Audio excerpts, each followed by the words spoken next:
Hi, I'm Jorge Crespo Cano, illustrator and Colchonero, and this is my red and white story. As a kid, I didn't like football. My dad got given some tickets to the Bernabeu to see Madrid. I went and fell asleep.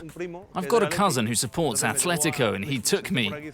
I sat near here, and it was the first time I'd seen Atletico. And I went from falling asleep to seeing a match where the fans didn't stop chanting for the whole game. Jorge hasn't only achieved his childhood dream of becoming a comic artist, but he draws his other great passion, Atletico Madrid. From the very first time he visited the Vicente Calderón, he realized that he was going to have to base his comic strips on the rojiblancos. Today, there are many colchoneros who recognize his dedication and carefully produce cartoons. You have to realize that first and foremost, I'm a colchonero. So when I draw a cartoon, I'm the one that gets emotional. Loads of people thank me, but there's no need for them to do that because I'm a colchonero like they are. I feel the passion in the same way. I don't think there's a more perfect team.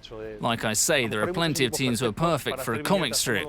But in a cartoon, if you want to draw tears as well, there's no one more perfect than Atletico.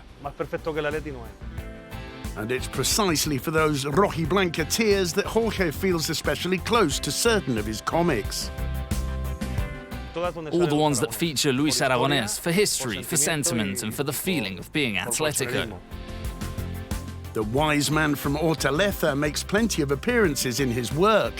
He appears in his first album, The Story of Atleti, and also in his second, a biography of Fernando Torres written by the player himself.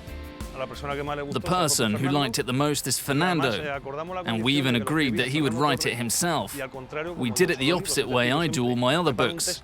Usually I prepare the text and then base the drawings on that, but this was the opposite. Fernando wanted me to do the drawings first, knowing his story as a player, and then he would write the text. So it was a challenge, but I really enjoyed it, and the proof is that we finished the book quickly.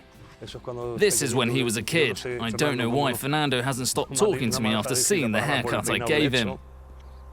This is Manuel Briñas, as if he were a druid discovering Fernando Torres, like so many other young players in the park where they used to train. The book gets to here, the 100th drawing. This was supposed to be his 100th goal, but he didn't seem able to score it, and the deadline for the book was just around the corner. Y a no ser que sea una acción muy clara, no voy a ir a por el gol. Podría ser ahora. Con Vieto el centro, Torres por fin. ¡Aleluya! ¡Aleluya, aleluya, aleluya, aleluya, aleluya, aleluya, aleluya! El gol número 100 para Fernando Torres. ¡Gol! The Vicente Calderón was privileged to witness the historic moment, one more to add to an already long list.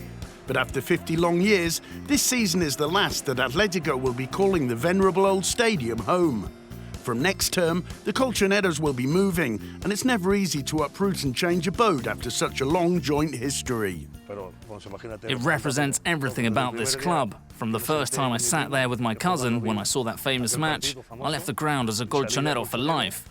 I'll come to say my farewells, but I won't be able to watch them demolish it. I just couldn't take it.